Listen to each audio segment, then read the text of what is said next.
बिस्मिल्लाहिर्रहमानिर्रहीम। लाखों करोड़ों दुरूदो सलाम मोहम्मद मुस्तफ़ा सल्लल्लाहु अलैहि वसल्लम और आले मोहम्मद पर। मैं हूं उमर दराज गोंदल। जो आपको डेवलपमेंट देनी है, डेवलपमेंट ये है कि मैंने आपको चंद रोज पहले बताया था, इस हफ्ते के अंदर एक हाई पावर डेलीगेशन मुत्तहिदा अरब अमारात से आएगा। और मैंने आपको ये भी बताया था कि वो सरकारी विजिट नहीं होगा बल्कि एक गैर सरकारी किस्म का विजिट होगा, लेकिन पाकिस्तान में एक हाई पावर्ड किस्म का जो डेलीगेशन है वो जरूर आएगा। और आज उस खबर की तस्दीक उस वक्त हुई जब जो मुत्तहिदा अरब अमारात के सदर हैं शेख मोहम्मद बिन जैद अल नहियान, वो आज पाकिस्तान पहुंचे। क्या वो इस्लामाबाद पहुंचे हैं? जी नहीं, वो इस्लामाबाद नहीं पहुंचे, बल्कि वो आज रहीम यार खान में उनका जहाज उतरा और इस मौके के ऊपर शहबाज शरीफ वहां पे गए हुए थे। और सिर्फ शहबाज शरीफ नहीं गए हुए थे बल्कि काबीना के जो दीगर अरकान हैं वो भी इस सिलसिले में वहां पे गए और शहबाज शरीफ ने उनको वहां पे रिसीव किया। आप जानते हैं कि पाकिस्तान के हवाले से एक बड़ी तवील अरसे से हम सुनते आए हैं कि शिकार डिप्लोमेसी होती है। यहाँ पे बहुत सारे अरब शहजादे और सरबराहाने मुमलिकत, और पिछले दिनों जो दुबई के क्रिकेट के सरबराह है वो भी तशरीफ लाए हुए थे, तो वो यहाँ पे आते हैं। तो बताया गया है कि आज मरियम नवाज भी रहीम यार खान में थी और उसके अलावा इसाक डार भी, ख्वाजा आसिफ भी, वजीर इत्तलात अता तारड़ भी, और उन्होंने रहीम यार खान के अंदर जो है वो UAE के सदर का इस्तकबाल किया है। और इस इस्तकबाल के दौरान फिर एक फुटेज जो वजीर आजम के ऑफिस से जारी की गई है, और वजीर आजम के ऑफिस से जो एलामिया है मैं आपको वो भी पढ़ के सुना देता हूं। लिखा जी, वजीर आजम मोहम्मद शहबाज शरीफ की मुत्तहिदा अरब अमारात के सदर इज्जत माब शेख मोहम्मद बिन जैद अल नहियान से रहीम यार खान में मुलाकात। सदर मुत्तहिदा अरब अमारात शेख मोहम्मद बिन जैद अल नहियान ने खुद गाड़ी चलाई जबकि वजीर आजम मोहम्मद शहबाज शरीफ उनके साथ थे।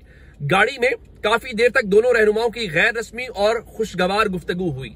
वजीर आजम ने सदर मुत्तहिदा अरब अमारात को उनके दूसरे घर यानी पाकिस्तान में खुश आमदीद कहा। गैर रस्मी गुफ्तगू के दौरान दोनों रहनुमा हंसते मुस्कुराते नजर आए। ये पाकिस्तान की जो वजारत उज़्मा का ऑफिस है वहां से ये बात ठीक है। और जो गाड़ी है वो भी मुत्तहिदा अरब अमारात के जो सदर हैं वो चला रहे थे और शहबाज शरीफ जो है उनके साथ खुशगपियां करते हुए हमें वहां पे दिखाई दिए। अब आपको बताना क्या मकसूद है? बताना मकसूद ये है कि सरबराहाने मुमलिकत आते रहते हैं, इसमें कोई शक नहीं है, लेकिन वो इस्लामाबाद नहीं उतरे बल्कि वो रहीम यार खान में उन्होंने लैंड किया है। और बजाय इसके कि वो इस्लामाबाद आते, यहाँ पे कुछ ऑफिशियल उसका होता और वो वहां जाते, बल्कि हमारे वजीर आजम साहब जो हैं और हमारी काबीना जो है वहां पे गई। अब सवाल ये है कि इस दौरे को लेके टीवी चैनल्स के ऊपर गो के जो फॉरेन पॉलिसी होती है ना, और खासकर दोस्ताना ताल्लुकात हमारे दोस्त मुल्क हैं, उनके ऊपर कमेंट देते हुए हमें बहुत मुहतात रहना चाहिए। मुहतात इसलिए रहना चाहिए कि वहां पे हमारे ताल्लुकात होते हैं और आईने पाकिस्तान भी इस बारे में थोड़ा सा हमें रिस्ट्रिक्ट करता है, उसका बहुत लिहाज और एहतराम है। लेकिन एक सवाल जरूर करने में हक बजानिब है कि भाई आप जो वहां पे पहुंचे हैं, तो अब सवाल ये है कि अब इस चीज को आप कैश तो बहुत करेंगे, और आपने वो तस्वीरें भी लगा के जोड़ना शुरू कर दी हैं जब इमरान खान जो थे वो गाड़ी चला के आ रहे थे और क्राउन प्रिंस जो है वो फ्रंट सीट के ऊपर थे।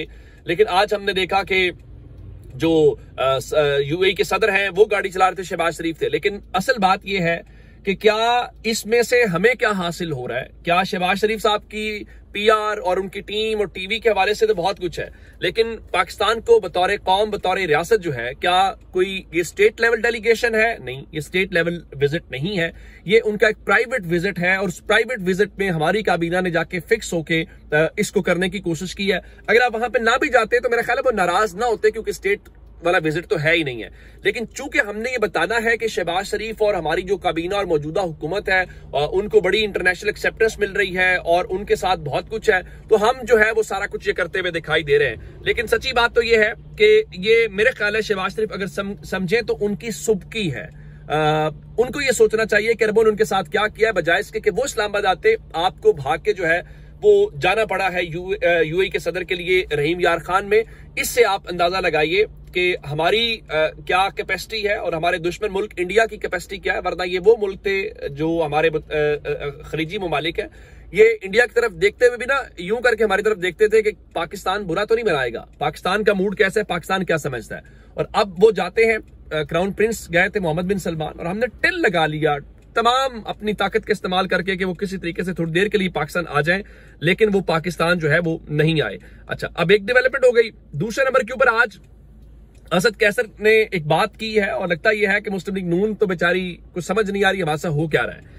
असद कैसर सरकार ने कहा जी हमारे निकात बड़े वाजे हैं और तहरीरी तौर पर देना रस्मी कार्रवाई है, क्योंकि मुस्लिम लीग नून का ख्याल है जी हमें ना वो तहरीरी तौर पर दें। भाई तहरीरी तौर पर दे देंगे तो क्या हो जाएगा।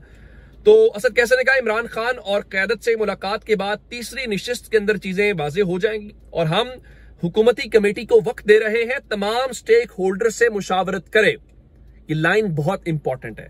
तमाम स्टेक होल्डर्स का मतलब ये है कि वो इस चीज को इस नजर से देख रहे हैं कि क्या आप जो है वो एस्टैब्लिशमेंट के साथ भी बातचीत कर रहे हैं, और उनका जी हुकूमती कमेटी तमाम स्टेक होल्डर से बात करे ताकि किसी हतमी फैसले के अंदर इबहाम ना हो।